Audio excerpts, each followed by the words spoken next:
వివరించేసి చెబుతూ ఉన్నాడు. వారికి ఒక నివాసపురం ఏర్పాటు చేసిందంట. మీరు చెప్పండి, అంటారు చూసారా, ఇల్లు కట్టి చూడు, ఏమా పెళ్లి చేశారు ఎవరన్నా? నాకు తెలిసి పెళ్లి కంటే ఇల్లే ఈజీ అనుకుంటా. డబ్బులు ఉన్నప్పుడల్లా కట్టుకోవచ్చు. దేవునికి స్తోత్రం కలుగును. అవును కదండి. ఆ పెళ్లి మాత్రం వెంటనే మొత్తం అలా పట్టుకుని దిగాల. దేవునికి స్తోత్రం కలిగింది. అది ఎందుకంటే మేము మా చర్చి దగ్గర పని చేసుకుంటున్నాం కదా, మాకు ఉన్నప్పుడల్లా ఒక రాయి ఎట్టుకుంటున్నాం, ఒక రేకు వేసుకుంటున్నాం, ఒక మేకు పెట్టుకుంటున్నాం, ఇట్లా చేస్తున్నాం. అంటే ఇల్లు కట్టుకోవడం ఈజీ అనిపించింది నాకు. దేవుని స్తోత్రం కలిగింది. హల్లెలూయా. బ్రదర్, దేవుని నామమున చెప్తున్నా, ఈజీ అంట. ఆమేన్. హల్లెలూయా. ఒక శ్రేష్టమైన నివాసపురము దేవుడు బిడ్డలకు అనుగ్రహించుట ఈజీ అంట. ఈ రాత్రి చెప్తున్నాడు. వాళ్ళకి ఎన్ని సంవత్సరాలు బట్టి? 475 సంవత్సరాలు. దేవునికి స్తోత్రం కలుగును. హల్లెలూయా.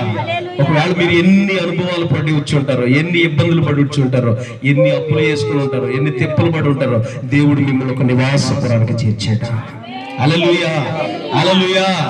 అయ్యగారు మీరు ఎంత ఈజీగా చెప్పేశారు, కానీ అంత తొందరగా ఎంత ఈజీగా ఏమీ మాకు అవ్వలేదండి. చాలా కష్టాలు పడ్డాం అయ్యగారు, చాలా ఇబ్బందులు పడ్డాం. తెలుసు, నాకు తెలుసు, ఆయనకు కూడా తెలుసు. కానీ ఆయన అంటున్నాడు చక్కని మార్గం అంటున్నాడు. అది దేవునికి స్తోత్రం కలుగునుగా. మనం ఇబ్బంది పడితే, మనము శ్రమ పడితే, మనం ఆకలి దప్పికల చేత సొమ్మసిల్లిపోతే, మనమంట ఎంత మొరపెట్టినా, ఎంత కన్నీరు కాచినా, అంగలార్చినా దాన్ని ఏమన్నాడు తెలుసా దేవుడు? చక్కని మార్గం అంట. దేవుని పిల్లలకి ఏది అప్పనంగా రాదు, చాలా శ్రేష్టమైనదిగా దేవుడు ఇస్తాడు. ఆలస్యమైన అద్భుతమైనటువంటి కార్యాలు చేస్తాడు. అది చేత అధైర్యపడకండి. దేవుడు 7 వారాల యొక్క, నేను ఒక మాట చెప్పాను, 7 వారాల కూడికలు జరుగుతున్నప్పుడు అయ్యగారు నేను ఒక మాట చెప్పాను. 7 వారాల కూడికలు మీరు ఎందుకు పెట్టుకుంటున్నారమ్మా? నాకు రోగం పోవాలి, నాకు ఉద్యోగం రావాలి, నాకు లేదంటే ఆ దీవెన కావాలి, నాకు ఈ దీవెన కావాలి, ఇలాంటి వ్యవహారాల కోసం అయితే మీరు 7 వారాల ప్రార్థనలో పెట్టుకోవద్దని చెప్పాను. మరి ఎందుకు పెట్టుకోవాలి అయ్యగారు అన్నట్టు చూసారా? ఎందుకు పెట్టుకోవాలి కూడా చెప్పాను. చెప్పానమ్మా, ఏం చెప్పాను?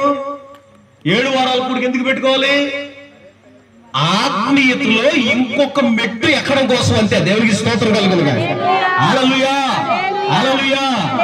ఏమంటే 430 సంవత్సరాలు ఐగుప్తు దేశములో బానిసలుగా ఉన్నదే ఒక లెక్క. ఇప్పుడు వాళ్ళని విడిపిస్తే కనుక 1 సంవత్సరంలోనో 4 నెలల్లోనో 2 నెలల్లోనో చక్కగా నివాసపురం చేర్చేసేలాగా ఉండాలి. కానీ 430 సంవత్సరాలు అందులో తిప్పబడి మళ్ళీ 45 సంవత్సరాలు అరణ్యంలో తిప్పబడ్డం అనేది ఏ లెక్కండి? ఏంటి అర్థమైందని నేను చెప్పింది? అంటే దేవుడు ఏం చేస్తాడు తెలుసండి, నిన్ను ఒక మెట్టు ఎక్కించడానికి కాస్త ఇబ్బందులు పెడతా ఉంటాడు. దేవునికి స్తోత్రం కలిగిన. హల్లెలూయా. హల్లెలూయా. ఊరకులు వస్తే మీకేం విలువ తెలుస్తుంది? లాజర్ అంట, అయ్యా చెప్పాను నేను మీకు ఈ మాట ఎన్నోసార్లు.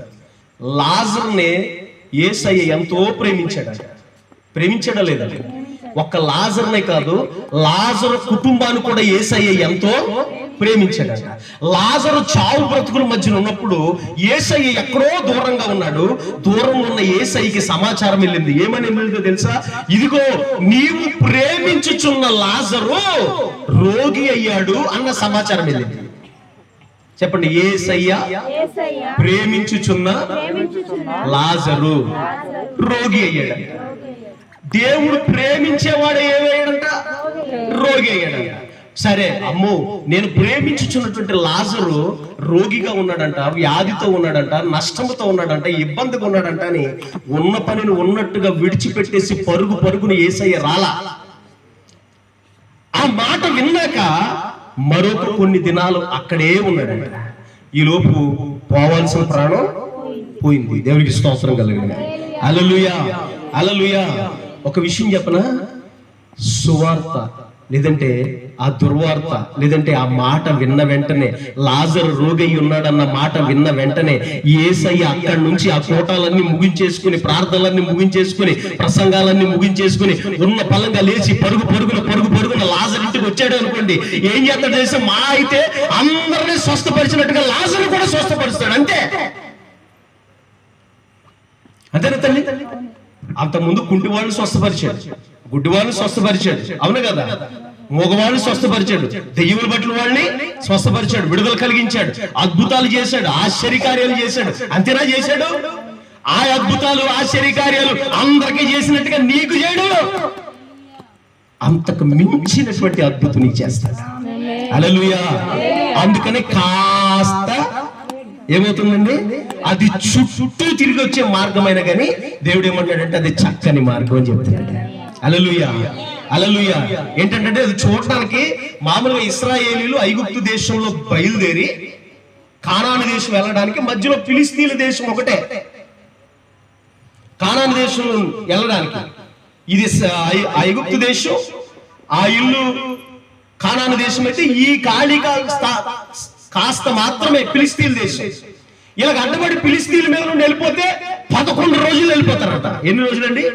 11 రోజులు నడిస్తే వెళ్ళిపోయే ప్రయాణాన్ని దేవుడు ఎలా కాదు అబ్బాయి మీరు ఇటు వెళ్ళండి అని చెప్పేసి సముద్రం వైపు తీసుకొచ్చి సముద్రాన్ని ఎడగొట్టి సముద్రంలో నడిపించి అరణ్యంలోకి తీసుకెళ్లి ఆకలి దప్పికలు కలిగించి వారికి శ్రేష్టమైన మరణాలు తినిపించి చక్కటి అనుభవాలు నేర్పించి వాళ్ళ చేతులకి పోరాటం నేర్పించి వాళ్ళ వేళ్లకు పోరాటం నేర్పించి యుద్ధాలు నేర్పించి వారికి జయాన్ని ఇచ్చి యోద్ధాలను చీల్చుకుని ఎరుకోలు చేయించి కానాను దేశంలో ప్రవేశించడానికి అనుకూలతను కలిగి చేశాడు.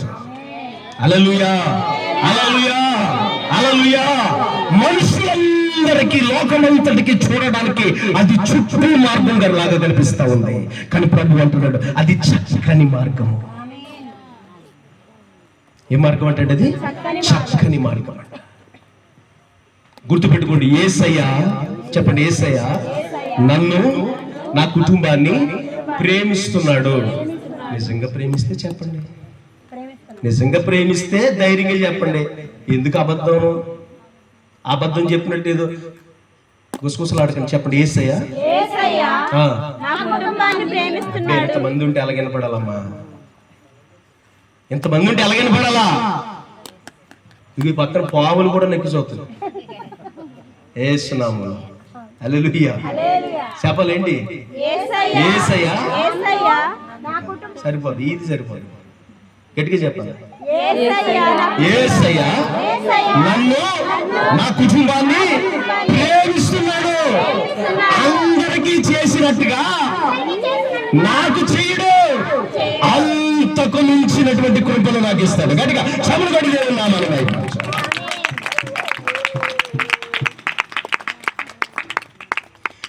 పరుగులు వచ్చేస్తే మా ఉంటే ఏముంటదండి, లాజర్ మీద చెయ్యేస్తాడు. ఎలాగా లాజరు స్వస్థత పొందంటే స్వస్థత వచ్చేద్ది అంతే. అదే స్వస్థత సాధారణమైన అనేక మందికి చేశాడు. పెద్ద గొప్పతనం ఏముందంట, దేవుని వాక్యం